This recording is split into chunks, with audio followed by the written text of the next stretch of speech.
రాష్ట్రంలో దేశంలోనే ఈ రాష్ట్రానికి ప్రథమ స్థానం వచ్చే పరిస్థితికి వచ్చే నాయకులు ఉన్నారు అని అనుకున్నాం.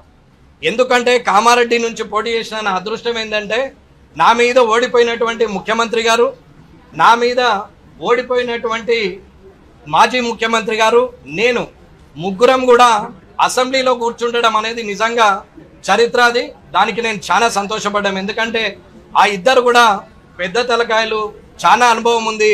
5, 6, 7, 8 సార్లు అసెంబ్లీలో కూర్చున్నటువంటి వ్యక్తులు, పార్లమెంటుకు పోయినటువంటి వ్యక్తులు, వీళ్ళందరూ కూడా ఉన్నారు, అనుభవజ్ఞులు ఉన్నారని అనుకున్నాం. అన్న, మన ఇంట్లో ఒక 10,000 రూపాయలకు పనిచేసే హౌస్మేట్ లేదా మన వ్యవసాయ భూమిలో ఒక 300కు కూలికెచ్చే వ్యక్తి మనకు 5 నిమిషాలు లేట్ వచ్చినా, ఒకరోజు రాకపోయినా, తిన్న తర్వాత 15 నిమిషాలు లేట్ చేసినా వాళ్ళకు జీతం కట్ చేస్తారు. కానీ 2,75,000 రూపాయలు తీసుకున్నటువంటి ఎమ్మెల్యేలు ఇవాళ అసెంబ్లీకి రారు. నేను పార్టీ పరంగా మాట్లాడట్లేదన్నా, మనసులో ఉన్న భావనతోని నిన్నటి నుంచి భారంగా ఉంది కాబట్టి ఒక్కసారి మీతో పంచుకుంటే, ఇది ప్రజలకు తెలిస్తే, అధికారులకు తెలిస్తే, మా ఎమ్మెల్యేలకు, సోదరులకు అందరికి కూడా కొంచెం జ్ఞానోదయం అవుతుంది అనేది నా అభిప్రాయం. అసెంబ్లీ అంటే పేకాట క్లబ్ లాగా అయిపోయిందన్న. ఈ టేబుల్ మీద ఉన్నాడు ఆ టేబుల్ మీదకి పోయి, ఆ టేబుల్ మీద ఉన్నాడు ఈ టేబుల్ మీదకి వచ్చి పత్తాలాడచ్చు, ఎక్కడ ఖాళీ సీట్ ఉంటే అక్కడ కూర్చోవచ్చు, ఏ టేబుల్ మీద కూర్చుంటే ఆ టేబుల్ మీద ఆట ఆడచ్చు అనే ఆలోచన ఈ అసెంబ్లీలో తయారైపోయింది. అన్న, 2,75,000 జీతం తీసుకున్నటువంటి వ్యక్తి అసెంబ్లీకి రావడమే మానేసి, సగం మంది వస్తారు. వచ్చిన సగం మందిలో 2 నాయకులు మాట్లాడితే 60 మంది జపం చేస్తారు, అల్లరి చేస్తారు. ఇటు పక్కన 2 మాట్లాడితే 20 మంది అల్లరి చేస్తారు. వాళ్ళు మాట్లాడితే వీళ్ళు అరవడం, వీళ్ళు మాట్లాడితే వాళ్ళు అరవడం తప్ప పెద్దగా ప్రజలకు ఒరిగినటువంటి ప్రయోజనం ఏమీ లేదు. ఈ 3rd సెషన్లో కూడా ఎవరికి వాళ్ళే గొప్పలం అనుకుంటున్నారు. కొందరు మాట్లాడతారు, రాజకీయం వేరు, మా పరిస్థితులను బట్టి మిత్రులుగా ఉండొచ్చు, రాజకీయం రాజకీయమే, మిత్రులు మిత్రులే అంటారు. ప్రజాప్రతినిధులు అందరూ మిత్రులైనప్పుడు మరి శత్రువులు ప్రజల, ఓటేసి గెలిపించినటువంటి ప్రజలే శత్రువులా ప్రజాప్రతినిధులకు అనేది నేను అడుగుతున్నా. ఏ ఒక్కరు కూడా ప్రజలకు సంబంధించిన అంశాన్ని లేవనెత్తి మాట్లాడరు.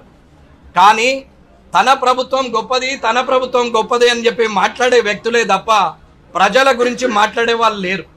దాంట్లో మధ్యలో సెటైర్లు, సినిమాలో సీరియస్ సీన్ నడుస్తుండగా ఒక కమెడియన్ వచ్చి జోక్ చేసినట్టు ఒకరు జోక్ వేస్తారు, దాని మీద మళ్ళీ నవ్వడం. అప్పుడే ప్రతిపక్షం అధికార పక్షాన్ని, అధికార పక్షం ప్రతిపక్షాన్ని, నాతో సహా, నేను ఏ ఒక్కరిని పార్టీని బట్టి మాట్లాడట్లేదు, వారు మాట్లాడి అప్పటిదప్పుడే మళ్ళీ జోక్ వేసుకుంటారు, సీరియస్గా మాట్లాడతారు, వెళ్ళిపోయి కాలించుకుంటారు. కెమెరాలు, పాత్రికేయులు నడిచినంతసేపు వారందరూ కూడా నువ్వంటే నువ్వు, డి అంటే డి అని మాట్లాడతారు. అది అయిపోయిన తర్వాత మళ్ళీ కలుసుకొని మాట్లాడతారు. రాజకీయం అంటే కక్షాపూరిత ద్వేషపూరితమైన వాతావరణం ఉండాలని నేను అడగట్లేదు. కానీ రాజకీయ నాయకుడు కమిట్మెంట్ మీద ఉండాలా. ఎవరైతే ఓటేసిరో ఆ ప్రజల పక్షాన మాట్లాడాలి. ప్రతిపక్షమైనా సరే అధికార పక్షం మంచి చేస్తే మంచి అనాలి, ఒకవేళ ప్రతిపక్షం తప్పు చేస్తే అధికార పక్షము అది తప్పని నిరూపించాలి తప్ప మంచిని కూడా చెడనడం, అది అధికార పక్షం కదా, ప్రతిపక్షం అన్నప్పుడు మనం వాళ్ళ మీద అటాక్ చేయడమే ముఖ్యమని మాట్లాడుతూ ఉంటే, ఇవాళ అసెంబ్లీలో రోజుకి ఎమ్మెల్యేలకు 10 లక్షల జీతాలు, నెలకు 3 కోట్ల 30 లక్షల జీతాలు వస్తాయి. ఇవన్నీ టెన్షన్గా 1వ తారీఖు వస్తాయన్న, నాకు కూడా పడుతుంది 1వ తారీఖు. ఇవాళ కనీసం అక్కడికి వచ్చి మాట్లాడాలన్న మినిమం కామన్ సెన్స్ కూడా ప్రజాప్రతినిధులకి లేదు. వచ్చినటువంటి ఎమ్మెల్యేలు కూడా అక్కడికి వచ్చి ఒకరి మీద ఒకరు సెటైర్లు వేసుకొని మాట్లాడతారు.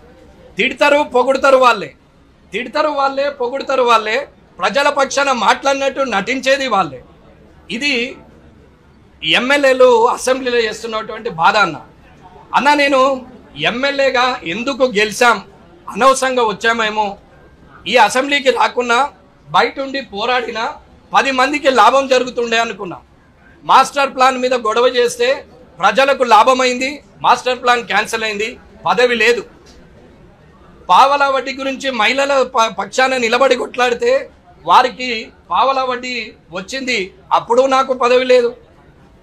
అలాగే ఎన్నో కార్యక్రమాలు చేసినప్పుడు అది ప్రజలకు లాభమైంది. కానీ ఒక ఎమ్మెల్యేగా, ఒక నియోజకవర్గ నాయకునిగా, ఒక పార్టీ ప్రతినిధిగా అసెంబ్లీకి నన్ను ప్రజలు పంపిస్తే ఏమీ చేయలేని నిస్సహాయ స్థితి అసెంబ్లీలో కనపడుతుంది.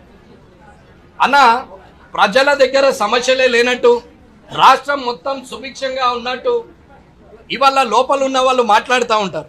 పాపం అక్కడ వస్తూ ఉంటే గేట్ కాడ పోలీసు వాళ్ళు కూడా చెప్తారు, అన్న మాకు సరెండర్ లీవ్స్ రాలేవు, గత ప్రభుత్వం ఇవ్వలేదు, డిఏలు 5 పెండింగ్ ఉన్నాయి, 3 పెండింగ్ ఉన్నాయి, సరెండర్ లీవ్స్ 5-6 పెండింగ్ ఉన్నాయి, మాకు అసలు ఏరియర్స్ రావట్లేదు, పిఆర్సీ ఏరియర్స్ కూడా ఇప్పటి వరకు ఇవ్వలేదు, పిఆర్సీ కొత్తది మళ్ళీ వచ్చింది, కానిస్టేబుళ్లకు కనీసం ప్రమోషన్ యోగం లేదు అని పోలీసులు వానల ఎండల రోడ్డు మీద నిలబడి ఈ నాయకులను, ఈ ఎమ్మెల్యేలను అసెంబ్లీకి పంపిస్తుంటే వాళ్ళ ఘోష మాత్రం వీళ్ళకు వినపడదు.